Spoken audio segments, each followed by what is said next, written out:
In the year 1843, a man was born who, during his lifetime, was to have a profound effect on millions of people. His name was Russell Herman Conwell. He became a lawyer, then a newspaper editor, and finally a clergyman. Well, one day, a group of boys came to Dr. Conwell at his church and asked him if he would be willing to instruct them in college courses. They wanted a college education, but lacked the money to pay for it.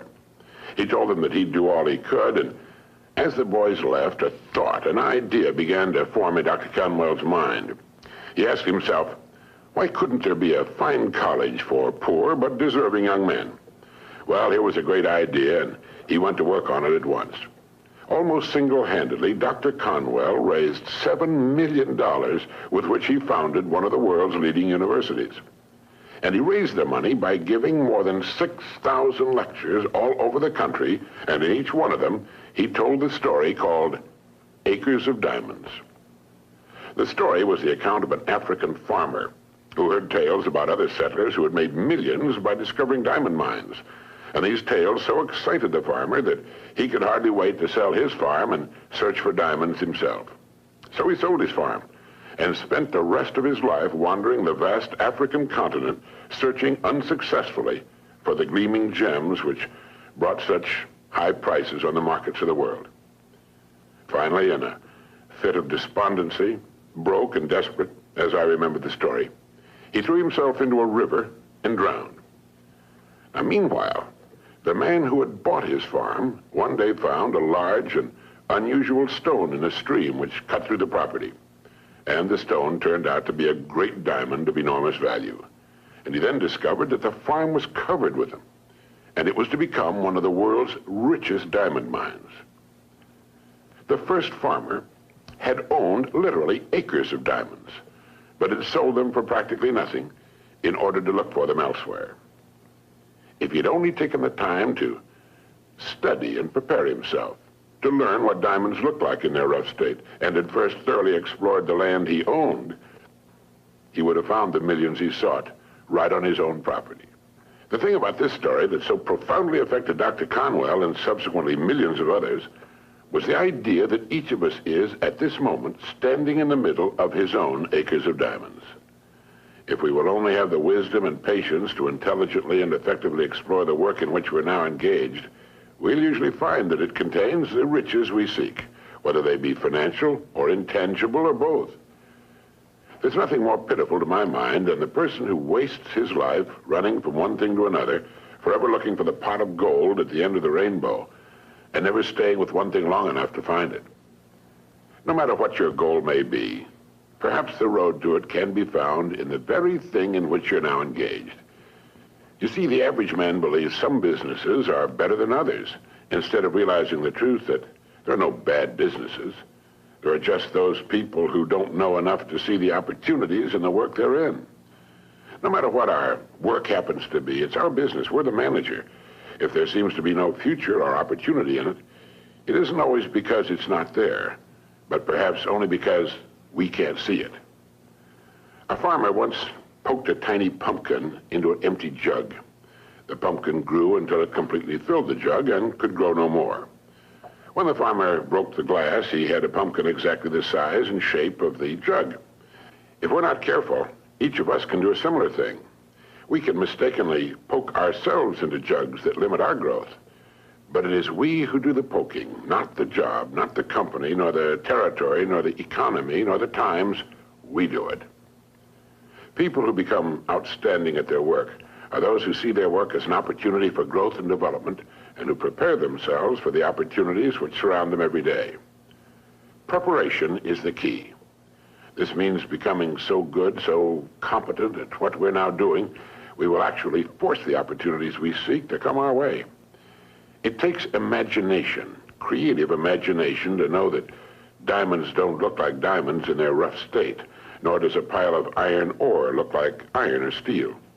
Great opportunities lurk constantly in every aspect of the work in which we now find ourselves. In order to begin prospecting your acres of diamonds, start to develop a faculty called intelligent objectivity, the ability to stand off and look at your job as a stranger might, a stranger who considers your pasture greener than his own.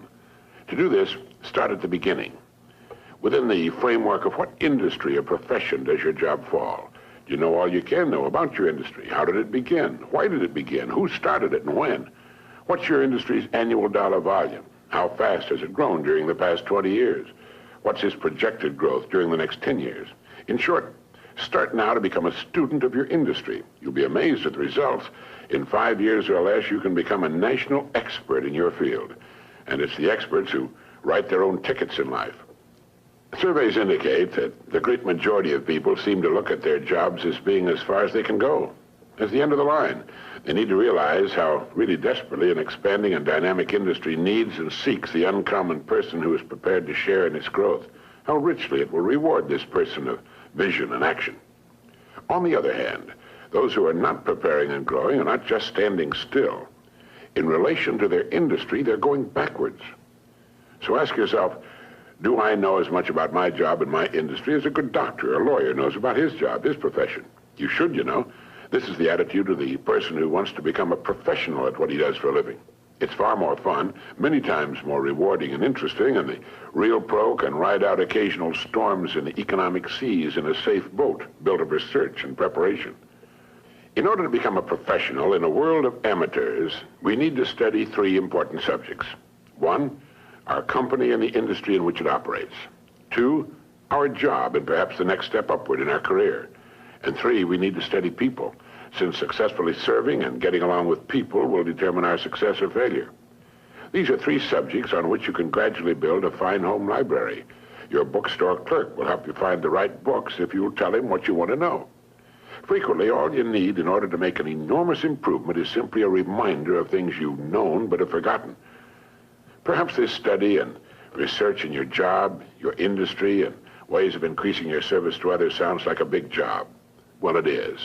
But it's fascinating, and in the long run, it pays tremendous dividends, builds complete security, and it can be accomplished in an hour a day devoted to reading and making permanent notes. Think of ways and means by which you can increase your contribution to your company, your industry, and those whom you serve. You'll begin to notice a wonderful change in your world, for as ye sow, so shall ye reap. This applies just as much to the family as it does to the breadwinner. The minute you adopt this attitude, you've joined the top 5% of the people of the world. You've virtually removed all competition. You're creating rather than competing. You're affecting life rather than just being affected by it. You're becoming a creator and a giver to life instead of just a receiver. By taking this attitude toward your work, your company, and industry, you're automatically taking care of 2 vital parts of successful living. First, you'll find yourself becoming more interested and enthusiastic about your work and its future, and both interest and enthusiasm are contagious. And second, you're building financial security which will last a lifetime. So keep this thought in mind as often as you can on and off the job. Somewhere in your present work, there lurks an opportunity which will bring you everything you could possibly want for yourself and your family. It will not be labeled opportunity. It will be hidden in common, everyday garments, just as was the hairpin with which a man fashioned the first paperclip, or the dirty drinking glass which triggered the paper cup industry. Now, in closing, here are 12 points to remember. 1, if we'll develop the wisdom and patience to intelligently and effectively explore the work in which we're now engaged, we will very likely find it contains the riches, tangible and intangible, we seek. 2, before we go running off into what we think are greener pastures, let's realize our own pasture is probably unlimited. 3, there are no bad jobs. It's the way in which we go about our work that makes it good or bad. 4, let's not poke ourselves into jugs beyond which we cannot grow.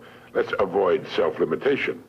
5, only preparation can ensure our taking advantage of the opportunities which will present themselves in the future, opportunities which are around us now. Let's begin to prepare now. 6, put your imagination to work on the many ways and means of improving what you're now doing. 7, learn all you can about your job, your company, and your industry. 8, since there's no limit to the growth of your industry, it must follow there's similarly no limit to your growth potential within that industry. 9, our dynamic and growing economy needs and will well reward the uncommon person who prepares for a place in its growth. 10, begin to build your library of reference material pertaining to your company, industry, job, and on how to better serve and get along with people. 11, set aside an hour a day for this study and research. 12, remember the story of the acres of diamonds.